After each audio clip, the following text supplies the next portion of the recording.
Hello, hello, hello, and welcome everyone. My name is Ruler, and today with me is Joakim. Hello, there, man. Hello. Hey, man. We are talking with the clan leader of Clan Hesse from the Empire, and I have some questions prepared for him, so maybe he can answer us truthfully. And yeah, let's see what Hesse has behind their story. So first of all, when was your clan created? Hess is actually a very old clan. The first was like a Napoleonic Wars clan, so it started in like 2012. Mm-hmm. And I think for a while it was mostly around the Napoleonic Wars it was based around. Eventually, when Bannerlord came out, they transitioned over to that, of course, and they played a lot of native. I was still not part of the clan during this time. I think there was first one leader that I didn't know of. I don't know who it is, but eventually Jacob took over. Maybe I've heard of him. Jacob von Bicke. Yeah, he used to be a moderator in Bannerlord Online, and he took over eventually. And I think that was slightly before they started playing Bannerlord. And then once Bannerlord Online came out, they were one of the first clans to establish themselves. And still Jacob was leading at that point. And I joined pretty late, actually. Like, I joined probably in August, this clan. So I'm actually pretty new to the clan. Yeah, but so the clan itself has a very long history then, yeah? Yes, very long. Yeah, that's very fine. This is also a very fine stuff if the clans is created and they are moving to the other games and they are creating something like the divisions, yes? I remember back a long time ago, like a couple years ago, like 8 or something, when I was doing my first step in commentating, stuff like League of Legends and so, like, for example, Fnatic, yes, they have the division in CSGO, in League of Legends, in Dota, and this was like very new back then, yes, when they start to do that. Now it's pretty common, yeah, but this is very fine that clans are moving to game and creating like the community. And we also we have people playing New World at the moment within House Hessian. We have a large amount of people. Yeah, I was playing New World too, but to be fair, beta sucked me more than the original game. I think there after the release there was like some bug in the New World that people were duplicating items. It is a mess right now, I think so. Okay. Yeah. Yeah. Okay. Like, the reason, if I can say another thing, like, the reason I took over as the leader is because the old leader, Jacob, he wants to focus on New World. Oh, so that's why I'm the leader in Bannerlord Online. Okay, that's fine. But he's still around for House Hessian. Okay, and in the Bannerlord, in the New World, your guild is also called Hessian? House Hessian? I think so, yeah. Okay, fine. Okay, let's move to the second question, which is what was the original goal for the clan? Okay, so in this question I will change this a little bit. What was the goal when you take over the clan as the captain? What is right now your original goal as a clan? Right now, like, when I took over, the intention was just to keep everything going and keep taking, like, our focus has always been PvP, really. So we just like, our goal has been to keep growing in PvP, getting better, and trying out new tactics. And just we're trying to keep like friendly rivalries with all our enemies and just having a positive, like, environment. So just good sportsmanship. So you actually like the, let's say, LS Alliance being in the server, because if you want to focus on the PvP, you have a big PvP contain like enemy to fight with. So like, for me at least, like, I'm kind of grateful that the Russians decided to declare on us, because otherwise, we wouldn't have anyone to fight. It would be pretty boring for us, because we're not like PvEers. We're not interested in fighting bosses all day. Oh, I see. Okay. That's fine. Although I am the freaking PvE master, I mean, I can grind a whole day one freaking dungeon or something. So yeah, there's some people in our clan that do that as well. Yeah, that's very fine. Yeah.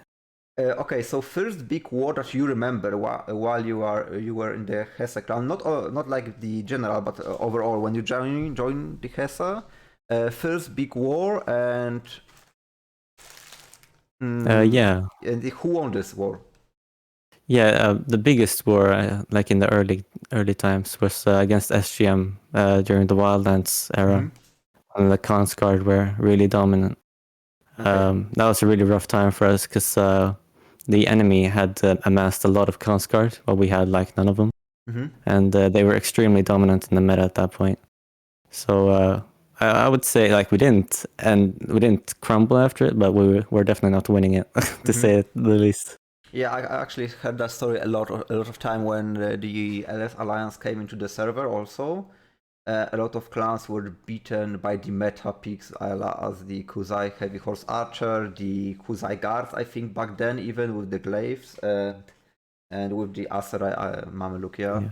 They just dominated the server for a while. Now, at least, everyone knows the meta, so they can actually compete in the PvP. Yeah. Like, we were one of the only clans, like, still standing at that point, like, still fighting, trying to do something. I think it was mainly us and Vlandia, maybe. Yeah. They were trying to fight them. Okay. And the road to glory, how you became one of the biggest clans. So how do you think what actually make people join you and not other clans? I think a lot of it is just seeing us in game, and because we have a very central location, we hang out around Sionica all the time, and we like to help out the newer players if we can, and I think that helps a lot. And just seeing us fight battles, and it just makes people interested, I think. Yeah, and what is the capital of your clan? We're in Sionica. Sionica, okay. Yeah. Very nice, very nice. I think this is actually a very important thing if someone is starting a new clan and want to grow. Being active on the global chat and helping people is very, very important. Because from the global chat, for example, I met Lexa and we created our clan, yeah? So it is very hard to grow and not to talk in the global chat because people will just not know who you are. Yeah, there's a lot of people that aren't in the Discord. If anyone is not in the Discord, like the Bannerlord Online Discord, I would recommend going in there. Yeah, for sure. I mean, not playing without a Discord in the Bannerlord Online is kind of strange for me right now. Like missing half the experience, pretty much. Yeah. Half this, for sure, half, yeah. Okay, biggest friend and biggest betrayal that you remember. So like the clans that you were closest with, and or maybe you still are, and the biggest betrayal. I don't think. Actually, my previous clan there was a bit of a betrayal. If you're interested in that. Yeah. Yeah, like I was in a different clan before, called Immortals, and pretty much the old leader, he kind of lashed out at one point and pretty much kicked everyone. And it really ruined our community there. It was really sad. Yeah, it was. And your biggest friend as a clan right now? So Clan Hesse, who is the biggest friend for the Clan Hesse right now? Our biggest friend is definitely Temeria. Temeria, okay. Yeah. And the other clans of the Empire as well. But Temeria is the one that's helping us the most. They're the most influential and the one assisting us. Yeah, that's fine. Goal for now for your clan. We were talking about this a little bit. You said that you want to stay as much competitive in the PvP as you can and grow with this side. But what is like the final goal? Is it to rule the world, or is it just to maybe eliminate some clans from the world, just dominate them completely? For me, at least, the goal is to keep things interesting throughout the entire lifetime of the mod. You know, like I don't want to see one alliance take over everything.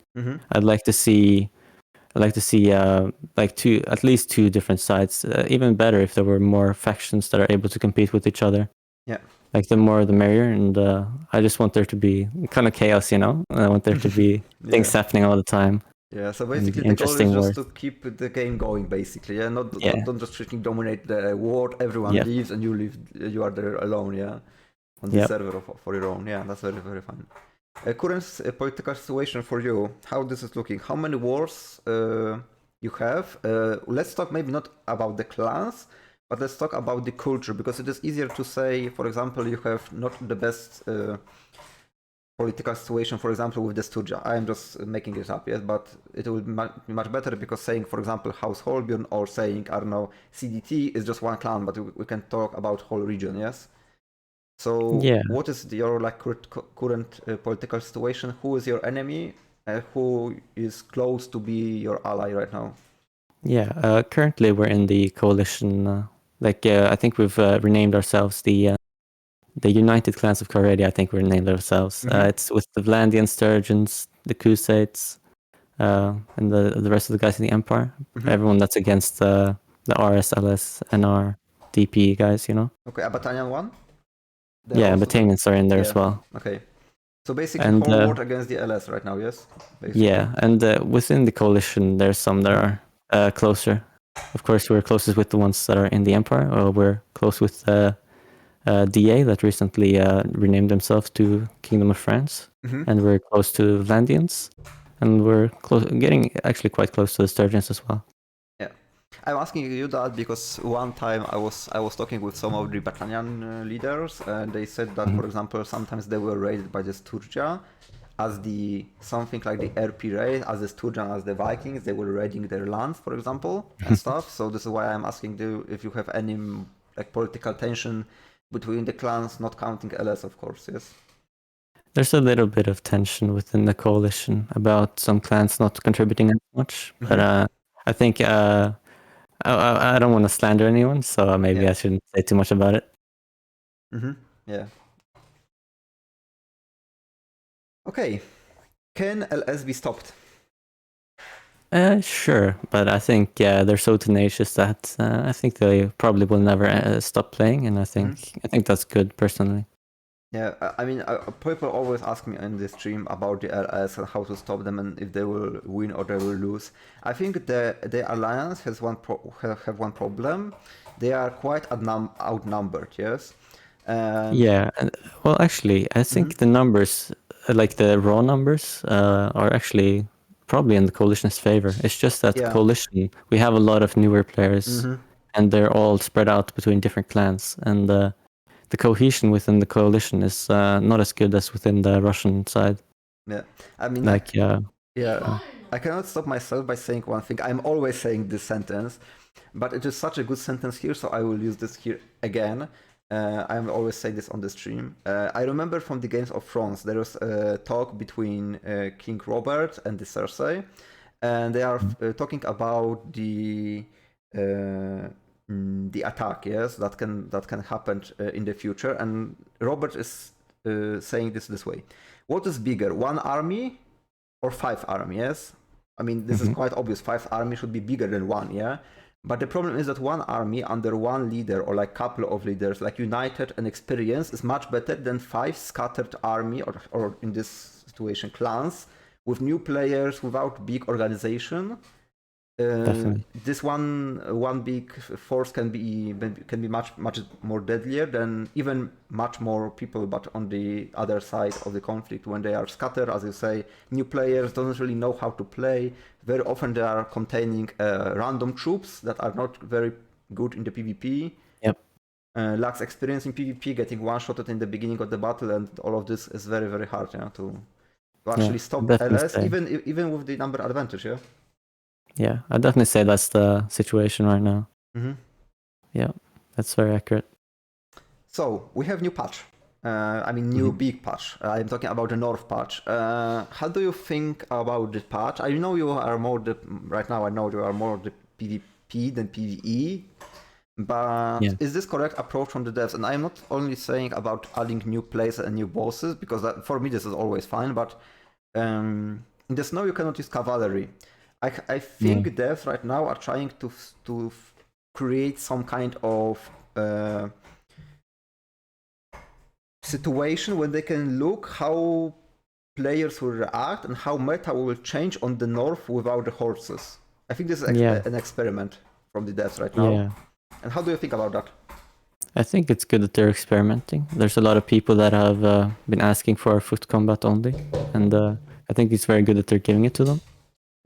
Within our clan especially, we're not super interested in like foot only combat. Yeah. We generally prefer the mixed armies. It's more cavalry and stuff. It's more interesting to us. So we haven't been fighting too much in the north. And a big issue in the north is the Fians, Yeah, they're absolutely OP up there. Yeah, they are. But with the cavalry, I mean, you say that you said cavalry. I think you are mentioning more of the horse archers. But do you think horses should have trample damage right now? Because I think it is actually quite a troll that they don't have it. Yeah, I think like there's some features that have not been implemented with the cavalry. Like the trampling is one thing, and rearing when you're hit by a spear should also be implemented. I think. Yeah, but also troops on the ground cannot do that. Yeah, this is also stupid. I Yeah. mean, you have like I don't know spearmen and like sergeants, Vladian sergeants, yes, that have mace Yeah. and spear. Yeah, and they cannot really use the spear correctly. Yeah. Yeah, and this would be actually nice balance. Just give the cavalry the trample damage and buff the infantry so they can actually put down the spears. Yes. Definitely. And then you can have like the battlefield when we cannot see 500 Aserai Mameluk against 500 Aserai Mameluk, yeah, because this is kind of freaking annoying. Or like, yeah, it's a bit silly. or sorry, one guy have a veteran Falksman just to switch the, get off the horses, got on the horses, the Falksman, and that is kind of crazy right now, yeah, but it is what it is. It is a bit strange, but yeah. Siege Wars. Siege Wars may be happening, I don't want to say in the near future, but I think in this year. What do you think will be the best comp for Siege and for defense? I can guess for defense Fians, but let's not talk about the noble troops, okay? Let's just ignore them for a second. Because, of course, not everyone will use noble troops, yes? So, for example, if House Hessian need to defend themselves from the LS, let's say, and you don't have the Fians, what will you use to defend and to attack? Or you don't need to like specify that to maybe sell some information, but like just first, what do you have in mind? The Sergeant Crossbows I would probably do like as first pick, because they're actually quite solid in the melee. Like they carry a mace and they can do a lot of damage to armored units. So I think that would be a good choice, and they also have that crossbow with long range. Yeah, would be very nice. Especially in sieges, I think crossbows are very nice.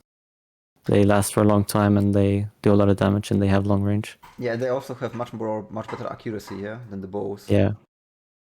And you think Sergeant over the Vladian crossbowman? Sharpshooters? Yeah, for sieges, I think that's the play, because the sharpshooters, they have a very nice shield, and that's very useful in the field battles. Yeah. Like they can tank a lot of arrows with those. And it's a very nice, like they're a bit more versatile with that shield. But when it comes to sieges, like eventually they're gonna rush that castle, So you want to have some melee capability. Yeah, and with that mace, it could be very nice. Yeah, that mace, because it is bonus damage against the armored units. And probably always, I mean, I am not talking about the freaking volunteers meta anymore, okay? Don't freaking talk about that. I don't want to see 500 volunteers taking off the siege, Please don't. Yeah, okay. Yeah, I mean, the siege, I mean, it will actually change a lot. I was talking with the chat one day about what we can actually add there as the bonus to have a castle, yes? I mean, what castle should give you? And I think like barracks, so you can store more people there for your clan. That would be crazy, because we know everyone is lacking that, and we know why everyone is playing with the alt accounts right now, because they are lacking space, basically. And also, for example, troop training. That was very nice. Like once per day, troops will get like passive experience. That would be very nice. You could just place some like volunteers, and they will just automatically level up. Yeah, and like maybe you could transport troops. That would be nice. Like you could have like an AI army be sent out and travel between two castles, maybe. Yeah, and imagine if they will actually add something like a workshop. So for example, the leader of the clan can go for. So you are going for the city or for the castle, and you have the workshop there, and you can just, for example, create a caravan, the NPC one. You can fill it up with the troops, and you say go from here to here and come back. If nothing will interact it, I mean, you will just earn a lot of gold, But someone can attack this, for the other players, for example, And that would be very, very fun, I think. Yeah, it would be very nice. We have wood in game right now. What do you think will be the next resource, and what should it be used for? I think maybe the wine should be made into a farmable resource. That would be nice. Yeah, I was thinking about a lot about of steel or something like that to help with the sieges. So we will need wood and, for example, steel for siege. Because wood right That would be now, interesting. I was having this problem, and I was also talking about this with the people, that wood, you need to gather wood in the first week of the game when it's released, because people will grind it, build what they can build, and then wood is like irrelevant, yes, for most of the clans right now. So in the sieges, defending or attacking, if you need to have a wood to attack, for example, to make a siege tower and stuff, it would actually create a situation when the wood is needed all the time. Yeah. It needs to be like a constant thing where you need to refill it. I think it's good. Mm-hmm. And the wheat as well, I guess, would be nice for that, like for food and stuff. Mm-hmm. So for boosting morale, maybe in that case. Yeah. That would be very. And wine could be used for this too. Yes, it can also be for boost morale or for. And I was also thinking the mulled wine that you get for that like helps you through snow. That would be nice to be able to get it. Oh, craft it, yeah. In an easier way. Yeah, that's actually true. Okay, my last question: how would you change the game or patch the game if you could have a decisive factor here? What do you do? My number one like a priority would be fix all the crashes and the bugs and everything, all the exploits, patch it. Alternative to alt accounts, like make them redundant. Yeah. So and like don't use rules to make like band-aids to fix these problems. I think it's just making more problems doing that. Yeah, I think so too. That's the main thing for me. And I'd also like, personally, if they really do something about noble troops, like they should be massively overhauled, made very differently. You know what I thought about that? I think in the north you should also be able to cache the cups and the coins. Because right now there is only one area when you can do that, and if this one area is controlled by one clan, like other clans cannot do shit, yeah? Even if you will create like the campaign south, they will quickly organize and you will not farm, you will fight. So you will not earn any cups and coins, and this is a problem, yeah? So I think North should also have ancient, or like name this other way, name this like the frozen coins and frozen cups, but it will have the same usage, yes, as the coin as the ancient coins. Yeah. And I think you should also be able to get the nobles in any city, not just Kuyas. It's kind of stupid. Yeah, it is for sure. Okay, that was all my questions I have prepared for you today. We have a nice talk, very interesting. So, guys, if you are new to the game or you are looking for a new clan, House Hessian, this is my representative for today. And if you are interested in more PvP but you don't wanna join the LS Alliance, you have your answer on the table. Thank you, Joakim, very much for your time here with me. Thank you very much. And I'm glad to talk to you here. Yeah, and I hope we can see each other on the battlefield. Me in front of the microphone and you in front of your horse. And yeah, definitely. See you in the next one. See you, man. Bye bye.